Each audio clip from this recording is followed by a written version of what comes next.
Okay, so here we have the third position to examine, and it's black to play. Can you identify any threats that white might have? Feel free to pause the video and spend the time that you need. Okay, so here are the threats actually. It's not just one, but there's actually two separate threats in this position. The first one is perhaps the more obvious one, which is this point on c6. White has two attackers and black only has one. So it's a simple threat to win a pawn. However, the second one is kind of similar in the sense that it's once again based on black's defenses being overwhelmed. But look at this bishop here on g4. It has one attacker, this knight on e5, and a single defender, the knight on f6. So that's okay, but it's barely hanging on, right? Now, the next question becomes, well, this knight that is busy defending this bishop on g4, is it performing some other function? And suddenly we notice that the knight is actually defending this pawn on h7.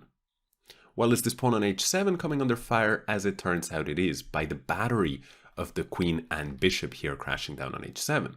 So if we do a little bit of counting, then we see that we have a situation of one attacker and one defender with this bishop on g4. And what about the pawn on h7? Well, two attackers, the queen and the bishop for white, and two defenders, the king and the knight for black. And so we have a situation where the two of them have the same number of attackers and defenders, so that's a little bit unstable. And at the same time, we notice the common denominator. This knight here on f6 is the defender of each of these spots, and therefore if black is not careful and let's say plays some move like pawn to a6, or in fact even let's imagine that black plays the move queen to c7, he defends the threat of c6, but in fact does not defend against this threat of capturing first the bishop and now taking the pawn on h7 with check and king goes to h8. Just as a little aside, this might actually be a pretty cool way of going about the defense, because now black has accepted the loss of the pawn, but now he actually may have the threat of pawn to g6, after which the communication between the bishop and the queen would be disrupted, and then the bishop would be lost to deepen the black position. And of course, if white spots this threat of g6 and plays the move bishop to d3, this would actually be a disaster because he would have missed the stronger of the threats. Of course, king safety, more important than the safety of a piece. And we see that the knight is crashing down on h2 and an easy threat to miss. That queen is also pressing h2. So queen takes h2 would be checkmate. So this might be kind of an interesting way for black to try and defend. Of course, we noticed that these points came under fire because they have the same number of attackers than defenders. They're a little bit unstable, a little bit loose. Well, we can say the same thing in the starting position about undefended pieces. Any type of undefended piece can give rise to tactical ideas. And so you should always be watching out, can the tactics come that way, right? Whenever you have anything that's undefended or poorly defended, that's where your eye should go. And so in this position, we see the bishop on b4 is undefended. As it turns out, the threats are actually coming here, here, and here, and not on this bishop. So the fact that the bishop is undefended proves to not be a big deal. But we see in this line of queen to c7, we see that here the queen is also made undefended. And for example, well, we already saw white going for knight takes g4, but maybe white could instead try and find a way of punishing the undefended queen. Well, for that, we notice the so-called X-ray. The white queen is X-raying the black queen because the only thing that stands in the way is this pawn on c6. Well, that means the pawn is pinned. The pawn could not move because if the pawn moves, the black queen would fall. So then ask yourself, is this pinned pawn, this now pinned pawn after my last move, is it somehow responsible for anything? Well, as it turns out, it is. It's defending the pawn on b5, so white could instead go a different direction and take on b5. So that is how my own thought process would go during a game where I'm looking at this position and I'm saying, oh, this is kind of poorly defended, this is undefended, this is poorly defended, this is over-attacked, right? 2 attackers rather than 1. And if I play the move Queen c7, well, I solve this problem, and I even have the advantage that I create my own threats. However, do I introduce any new problems into my position? Yes, I do. My queen on c7 is going to be undefended. Can white exploit that? Well, I notice then he's x-raying my queen. That means my pawn is pinned, and that means bishop takes b5 is a new tactical shot available to white. Okay, so that's been position 3. Let's move to position 4 now. Okay, in this particular one, what are the threats that white is creating against black? Well, okay, he has this bishop and this pawn are being attacked by this enemy invader, this knight on b5. And we notice that both of these captures are actually threats, because in the event of, let's say, some move that black plays, like pawn to h6, just a silly move, if knight takes a7, well, that's just a full pawn. Notice, for instance, if black now reacts by moving the rook, where should he go? b8 or a8? Feel free to pause the video and try and figure it out. Okay, so he should go rook to a8. And the reason for that is because if he goes rook b8, then the arrangement of the black pieces is very bad, because the knight on a7 can drop into c6 and fork the queen and rook, and further material losses would probably spell doom for black. So here we should be alert to the way we place our pieces. For instance, if we put our rook on a8, notice that the rook and the queen are actually on opposite colors. That means it's impossible for a knight to ever fork 2 pieces that are not on the same color. However, the second you go rook onto b8, your pieces are on the same color, so you should be more alert to that type of piece arrangement. That's another big thing to consider. So therefore, this is definitely a threat. And the capture of the bishop is also a threat, because after pawn takes, these 2 pawns are a little bit worse. They're doubled pawns, and as a general rule, we don't want that. So we can consider both of them to be threats. Therefore, in the game, black decided, well, I can't stop both threats, so I'll go a6 and I'll allow this threat. But the problem with that is he missed the fact that on a6, the pawn will still be undefended. And once a pawn is undefended, you got to ask, is it being attacked? And in this particular case, it's not currently being directly attacked, but much like in the last example, it is being x-rayed. So after knight takes bishop, pawn takes knight, bishop takes pawn. Black not only ended up with that ruined pawn structure, but because of his tactical oversight, he lost the pawn to boot, and his position collapsed shortly after. Okay, let's take a look at the next example. In this position, it's black to play, and he has to be very careful about one detail of his position, which is that this bishop on f5, if you notice it, much like this bishop, they're both quite unstable. Why? This bishop has 0 defenders. Right now it has 0 attackers, so it's not a big deal, but you should definitely watch out for this point. And then the second aspect is that this bishop here on f5, it is defended by the knight on e7, but on the other hand, it's also attacked.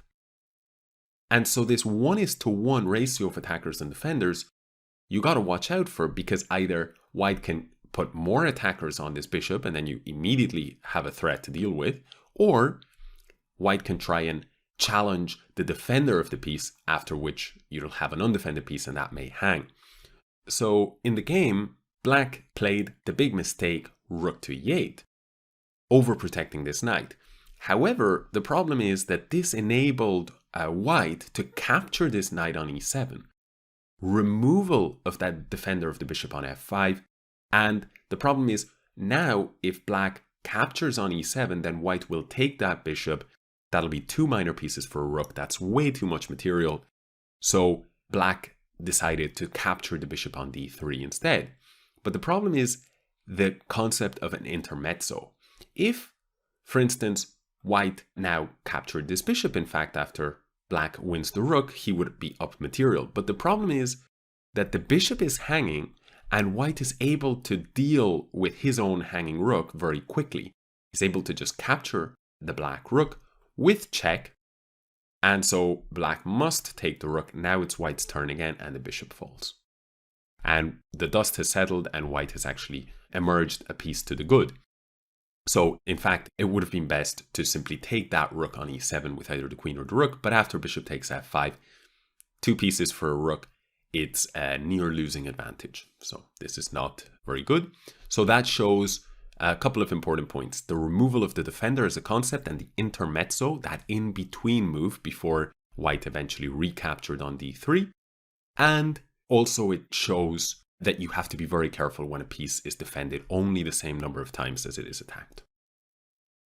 Okay, we've got 2 more positions to work our way through, and then we'll be finished with this discussion of identifying a threat. Okay, here, very simple one. It's white to play. And where is the threat? Well, we see that the black pieces are coordinating here along this F file. And we see the bishop and the pawn behind it as well. They're all under attack. Under direct attack is this bishop on F4. So that is the simple threat that black has. Rook takes bishop. So white could probably play a move like bishop to G3.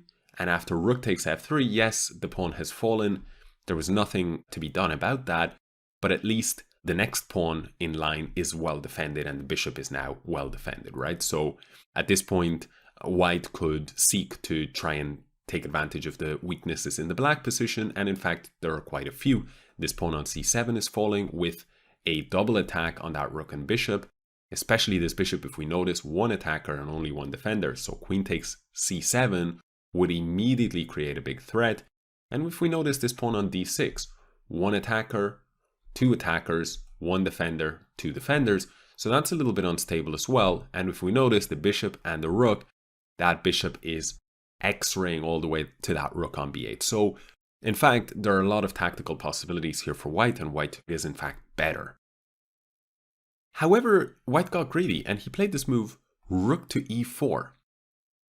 And the idea makes sense. He just wants to defend this bishop on f4. But the problem is that piece arrangement once again. Look at the queen on c4 and the rook on e4. When you place your pieces, your heavy pieces, on the same color square, you have to be extremely careful. We saw that in the previous example. And the reason why you have to be especially careful is because, think about it, a knight can only fork pieces that are on the same color square. A bishop can only fork pieces that are on the same color square, right? And a pawn can only fork pieces that are on the same color square. So there are a lot of potential problems or potential dangers when your pieces are on the same color. So here, black could and should have played the move d5. Now, white might say, okay, I'm definitely losing material, but can I create threats against the black position? Well, I can take this pawn on c7, and I will have 2 threats here. But the problem is, after pawn takes rook, I get to win this rook on b8, but after queen takes queen, bishop takes queen, of course this position would be perfectly acceptable for white, but black has a strong move here. How many attackers on this bishop? 2. So be especially careful there. Rook takes bishop, and it's game over. Black has emerged up a piece. All right, so one final game to consider, and hopefully by then you will have a much better idea of what to look for when identifying threats. This is the final position, and this has to do with the threat to transition into a different stage of a game, which I mentioned in the introduction. Here, it's black to move, so let's flip the board and show the position from the black perspective. And, well, if we look at the material count, it's 2 pawns for black, and it's 2 pawns for white, and it's 1 minor piece for each side. But white actually has a really strong threat. And so black should, if he spots that threat, should actually play the move rook to b4 to parry it. Can you tell what the threat is? Can you guess what the white threat is in this position? Okay, so if you figure that out, excellent. In any case, let's show what the threat is. Well, in the game, black went king to g8, completely oblivious to the threat, and white played rook a8. And the simple threat was to exchange the rooks.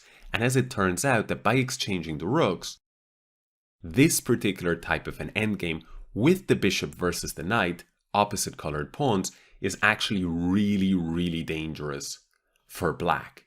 It's very, very difficult to hold this position in practice. However, if the rooks had been kept on the board, then for some reasons we won't discuss, but one that we can mention is the white king, actually the rook and the knight can create a lot of strong threats against the white king, and this active rook can sort of make it more problematic for white to advance those pawns. And this game was a more advanced type of mistake than any of the previous games we showed, which was actually not evaluating properly a particular type of an endgame. So sometimes it's not just about identifying, can my opponent fork a piece or anything like this, but just good, strong general chess understanding, and in this case, strong understanding of endgames, will help you to identify what constitutes a threat and what doesn't. So I hope that I've given you quite a few pointers, and a quick-fire look at many of these different considerations will help you to identify threats. If any of this felt overwhelming, do not worry at all.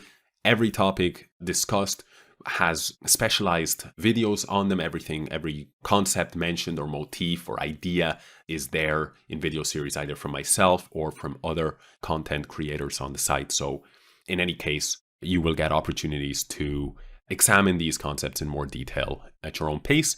But for now, from me, that's it. This has been International Master Alex Astaneh with this series on the creation of threats and the identification of threats. So I hope you enjoyed it. I hope you learned a lot from it. And I will see you in another series. So thank you.